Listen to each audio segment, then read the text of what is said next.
ನಿಮ್ಮ ಹಳೆಯ ಚಿನ್ನದ ಒಡವೆನ ಅಧಿಕ ಬೆಲೆಗೆ ಮಾರಬೇಕೆ? ಆಟಿಕಾಗೆ ಕಾಲ್ ಮಾಡಿ 8880 ಅಟ್ಟಿಕಾ ಗೋಲ್ಡ್ ಕಂಪನಿ.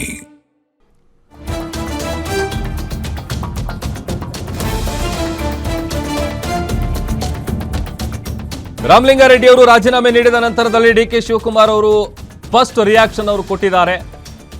ರಾಮಲಿಂಗಾರೆಡ್ಡಿ ನನಗೆ ತುಂಬಾನೇ ಆತ್ಮೀಯರು ಅಂತ ಸಿಎಂ ಡಿಕೆ ಶಿವಕುಮಾರ್ ಹೇಳಿದ್ದಾರೆ. ಅವರ ಮನವೊಲಿಸುವಂತ ಪ್ರಯತ್ನ ನಾನು ಮಾಡ್ತೀನಿ, ರಾಮಲಿಂಗಾರೆಡ್ಡಿ ಜೊತೆ ನಾನು ಮಾತಾಡ್ತೀನಿ ಅಂತ ಡಿಕೆ ಶಿವಕುಮಾರ್ ಹೇಳಿದ್ದಾರೆ.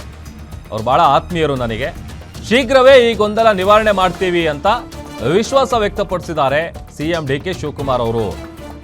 ರಾಮಲಿಂಗಾರೆಡ್ಡಿ ನನ್ನ ಆತ್ಮೀಯ ಗೆಳೆಯ, ಅವನ ಜೊತೆ ನಾನು ಮಾತಾಡ್ತೀನಿ, ಈಗೇನು ಸಮಸ್ಯೆ ಆಗಿದೆಯಲ್ಲ ಅದನ್ನು ಬಗೆಹರಿಸ್ತೀನಿ ಅನ್ನುವಂಥ ನಿಟ್ಟಿನಲ್ಲಿ ಸಿಎಂ ಡಿಕೆ ಶಿವಕುಮಾರ್ ಅವರು ರಾಜೀನಾಮೆ ನೀಡಿದ ನಂತರದಲ್ಲಿ ಫಸ್ಟ್ ರಿಯಾಕ್ಷನ್ ಕೊಟ್ಟಿದ್ದಾರೆ.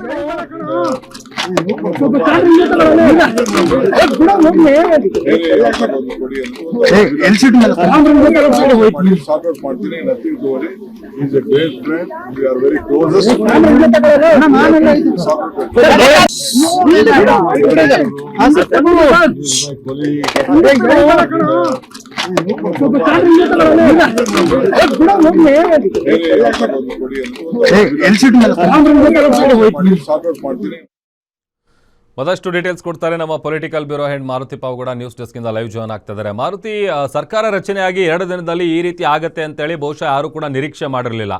ಈಗ ಏನಾಗ್ಬೋದು ಮುಂದೆ? ಖಾತೆ ಬದಲಾವಣೆ ಮಾಡ್ತಾರಾ ಏನು ಎತ್ತ? ಡಿ ಕೆ ಶಿವಕುಮಾರ್ ಅವರು ಕೂಡ ಹೇಳಿದ್ದಾರೆ ಈ ಸಮಸ್ಯೆ ಬಗೆಹರಿಸ್ತೀನಿ ಅಂತ. ಮುಂದೆ ಏನಾಗ್ಬೋದು ಅಂತ ಮಾರುತಿ?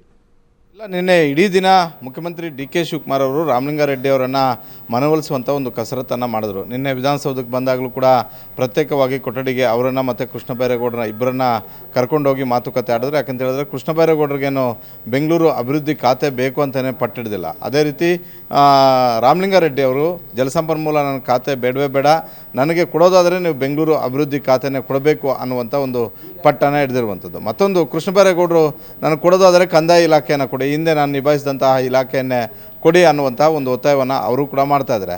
ಈಗ ಭಾಳಷ್ಟು ಸಚಿವಗಳ ಅಸಮಾಧಾನ ಇರೋದು ನಿಜ ಖಾತೆ ವಿಚಾರಕ್ಕೆ ಸಂಬಂಧಪಟ್ಟಂತೆ.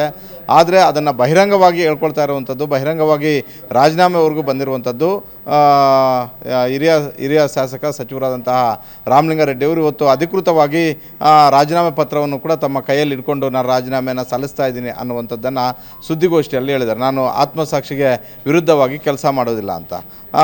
ಈ ಹಿಂದೆ 2023ರಲ್ಲಿ ಸರ್ಕಾರ ಬಂದಾಗ ಸ್ವತಃ ಡಿ ಕೆ ಶಿವಕುಮಾರ್ ಹಾಗೂ ಡಿ ಕೆ ಸುರೇಶ್ ಇಬ್ಬರು ನನಗೆ ಭರವಸೆ ಕೊಟ್ಟಿದ್ದರು.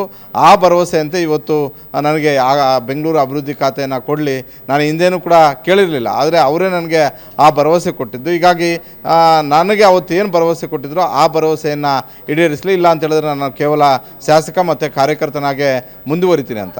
ಆಗ ನೋಡೋದೇ ಆದರೆ ಜಲಸಂಪನ್ಮೂಲ ಖಾತೆಯನ್ನು ಭಾಳ ಸಣ್ಣ ಖಾತೆ ಏನಲ್ಲ, ಅದು ಕೂಡ ರಾಜ್ಯಾದ್ಯಂತ ಕೆಲಸ ಮಾಡುವಂಥ ಒಂದು ಖಾತೆ, ಬೃಹತ್ ಅನುದಾನ ಇರುವಂತಹ ಖಾತೆ, ಬೃಹತ್ ಕೈಗಾರಿಕೆ ಮತ್ತು ಮಧ್ಯಮ ಕೈಗಾರಿಕೆ ಬಿಟ್ಟರೆ, ಬೆಂಗಳೂರು ಅಭಿವೃದ್ಧಿ ಬಿಟ್ಟರೆ ದೊಡ್ಡ ಖಾತೆಗಳಲ್ಲಿ ಜಲಸಂಪನ್ಮೂಲ ಖಾತೆಯೂ ಕೂಡ ಒಂದು. ಆದರೆ ರಾಮಲಿಂಗಾರೆಡ್ಡಿ ಅವ್ರಿಗೆ ಜಲಸಂಪನ್ಮೂಲ ಖಾತೆ ಇಷ್ಟ ಇಲ್ಲ. ಕಾರಣ ಇಷ್ಟೇ, ಬೆಂಗಳೂರಿನ ಹಿಡಿತವನ್ನು ನಾವು ಕಳ್ಕೊಳ್ಬೇಕಾಗುತ್ತೆ. ಬೆಂಗಳೂರು ಅಭಿವೃದ್ಧಿ ಖಾತೆ ನಮ್ಮ ಕೈಲಿಲ್ಲ ಅಂತ ಹೇಳಿದ್ರೆ ಬೆಂಗಳೂರು ಹಿಡಿತವನ್ನು ನಾವು ಕಳ್ಕೊಳ್ಬೇಕಾಗುತ್ತೆ ಅಂತ ಒಂದು. ಮುಂದೆ ಸೆಪ್ಟೆಂಬರ್ ಅಂತ್ಯದ ಒಳಗಡೆ GBA ಚುನಾವಣೆಯನ್ನು ಮಾಡ್ತೀವಿ ಅನ್ನುವಂಥದ್ದನ್ನು ಅಧಿಕೃತವಾಗಿ ಡಿ ಕೆ ಶಿವಕುಮಾರ್ ಅವರು ಹೇಳಿದ್ದಾರೆ. ಹೀಗಾಗಿ ಅದರ ಒಳಗಡೆ ನಾನು ಬೆಂಗಳೂರು ಖಾತೆಯನ್ನು ಗಿಟ್ಟಿಸ್ಕೊಂಡ್ರೆ ಬೆಂಗಳೂರಿನ ಸಂಪೂರ್ಣ ಹಿಡಿತಕ್ಕೆ ಪಡ್ಕೊಳ್ಬೋದು ಅಂತ. ಬೇರೆ ಬೇರೆ ಲೆಕ್ಕಾಚಾರಗಳಿದ್ದಾವೆ. ಹಿಂದೆ ಹಲವರು ಯಾಕೆ ಬೆಂಗಳೂರು ಅಭಿವೃದ್ಧಿ ಖಾತೆಗೆ ಪಟ್ಟಿಡಿದ್ರು ಅಂತ ನಾವು ಹಲವು ಬಾರಿ ಚರ್ಚೆಯನ್ನು ಕೂಡ ಮಾಡಿದ್ವಿ. ಯಾಕಂತ ಹೇಳಿದ್ರೆ ಇದು ಭಾಳಷ್ಟು ಆರ್ಥಿಕ ಸಂಪನ್ಮೂಲಗಳು ಇರುವಂತಹ ಖಾತೆ, ಹೀಗಾಗಿ ಭಾಳಷ್ಟು ಜನರಿಗೆ ಈ ಖಾತೆನೇ ಬೇಕು ಅಂತ ಪಟ್ಟಿರೋದು. ಆದರೆ ರಾಮಲಿಂಗಾರೆಡ್ಡಿ ಅವ್ರ ವಿಚಾರದಲ್ಲಿ ಏನಂತ ಹೇಳಿದ್ರೆ, ರಾಮಲಿಂಗಾರೆಡ್ಡಿ ಅವ್ರಿಗೆ ಹಿಂದೆ ಸರ್ಕಾರ ಬಂದಾಗ ಹೇಳಿದ್ರು ನನಗೆ 1 ವರ್ಷ ಇಲ್ಲ 1.5 ವರ್ಷ ಈ ಖಾತೆ ಬೇಕು ಅಂತ. ಅದಾದ ಬಳಿಕ ಅವರೇ ಭರವಸೆ ಕೊಟ್ಟರು, ನಾನಾದ ಬಳಿಕ ನೀವೇ ಬೆಂಗಳೂರು ಉಸ್ತುವಾರಿ ಸಚಿವರಾಗ್ತೀರಾ ಅಂತ. ಅದರಂತೆ ನಡ್ಕೊಳ್ಳಿಲ್ಲ ಅನ್ನುವಂಥ ಒಂದು ಅಸಮಾಧಾನ ರಾಮಲಿಂಗಾರೆಡ್ಡಿ ಅವ್ರಿಗೆ ಇರುವಂಥದ್ದು. ಹೀಗಾಗಿ ರಾಮಲಿಂಗಾರೆಡ್ಡಿ ಅವರ ಆದಾಯಾಗಿ ಅವರ ಬೆಂಬಲಿಸುವಂತಹ ಒಂದು ಪಡೆನೂ ಕೂಡ ಇವತ್ತು KPCCಯ ವಿರುದ್ಧ ಮಾತಾಡ್ತಾ ಇದೆ, ಸರ್ಕಾರದ ನಡೆಯ ವಿರುದ್ಧ ಮಾತಾಡ್ತಾ ಇದೆ. ಬಹುತೇಕ ರಾಜೀನಾಮೆ ಪತ್ರವನ್ನು ಅಧಿಕೃತವಾಗಿ ಮುಖ್ಯಮಂತ್ರಿಗಳ ಕೈಗೆ ತಲುಪಿದ್ದೆ ಆದರೆ ಸಹಜವಾಗಿ ಡಿ ಕೆ ಶಿವಕುಮಾರ್ ಮತ್ತು ರಾಮಲಿಂಗಾರೆಡ್ಡಿ ಅವರು ಭಾಳಷ್ಟು ವರ್ಷಗಳಿಂದ ಯೂತ್ ಕಾಂಗ್ರೆಸ್ಸಿಂದ ಬಂದಿರುವಂಥವರು, ಭಾಳಷ್ಟು ಸ್ನೇಹವೂ ಕೂಡ ಇದೆ. ಅಷ್ಟು ಸುಲಭವಾಗಿ ಇವರು ರಾಜೀನಾಮೆಯನ್ನು ಅಂಗೀಕಾರ ಮಾಡೋದಿಲ್ಲ. ಆದರೆ ರಾಜೀನಾಮೆಯನ್ನು ಕೊಟ್ಟೇ ಬಿಡ್ತೀನಿ, ರಾಜೀನಾಮೆ ಪತ್ರವನ್ನು ಈಗ ಕೈಯಲ್ಲಿ ಇಟ್ಕೊಂಡಿರೋದ್ರಿಂದ ಇದು ಭಾಳಷ್ಟು ಗಂಭೀರವಾಗಿ ಚರ್ಚೆ ಆಗ್ತಾ ಇರುವಂಥದ್ದು. ಅದರಲ್ಲೂ ರಾಹುಲ್ ಗಾಂಧಿ ಇವತ್ತು ರಾಜ್ಯಕ್ಕೆ ಬರ್ತಾ ಇದ್ದಾರೆ. ಮಲ್ಲಿಕಾರ್ಜುನ ಖರ್ಗೆ ಅವರು ರಾಜ್ಯಸಭಾ ಚುನಾವಣೆಗೆ ನಾಮಪತ್ರ ಸಲ್ಲಿಸ್ತಾ ಇರೋದ್ರಿಂದ ಬೆಂಗಳೂರಿಗೆ ಬರ್ತಾ ಇದ್ದಾರೆ.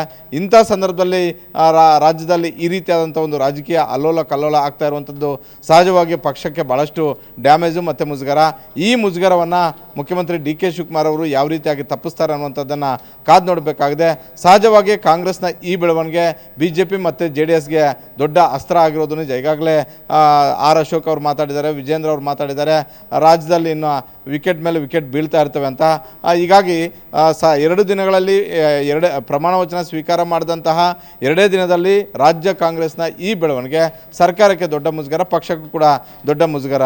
ಪ್ರಭು ಹೊರತು ಈಗ ಇರೋದು 2 ಆಪ್ಷನ್. ಒಂದು ಖಾತೆ ಅದ್ಲು ಬದಲು ಮಾಡಬೇಕು, ಇಲ್ಲ ಅಂತ ಅಂದರೆ ರಾಮಲಿಂಗಾರೆಡ್ಡಿ ಅವ್ರನ್ನ ಮನವೊಲಿಸಬೇಕು. ಬಟ್ ಅವ್ರು ನೋಡಿದ್ರೆ ಕನ್ವಿನ್ಸ್ ಆಗೋ ಥರದ್ದು ಯಾವುದೇ ಚಾನ್ಸಸ್ ಕಾಣಿಸ್ತಾ ಇಲ್ಲ. ಈಗ ಏನು ಮಾಡ್ಬೋದು ಮುಂದೆ ಹಾಗಾದರೆ ಅಂತ? ಖಂಡಿತ ಇವತ್ತು ಕಾಂಗ್ರೆಸ್ ಹೈಕಮಾಂಡು ಕೂಡ ರಾಜ್ಯಕ್ಕೆ ಬರ್ತಿರೋದ್ರಿಂದ ನಿನ್ನೆ ಸಿದ್ದರಾಮಯ್ಯ ಮತ್ತು ಡಿ ಕೆ ಶಿವಕುಮಾರ್ ಇಬ್ಬರು ಕೂಡ ರಾಮಲಿಂಗಾರೆಡ್ಡಿ ಅವರ ವಿಚಾರದಲ್ಲಿ ಪ್ರತ್ಯೇಕವಾಗಿ ಕಾವೇರಿ ನಿವಾಸದಲ್ಲಿ ಮಾತುಕತೆ ಆಡಿದರು.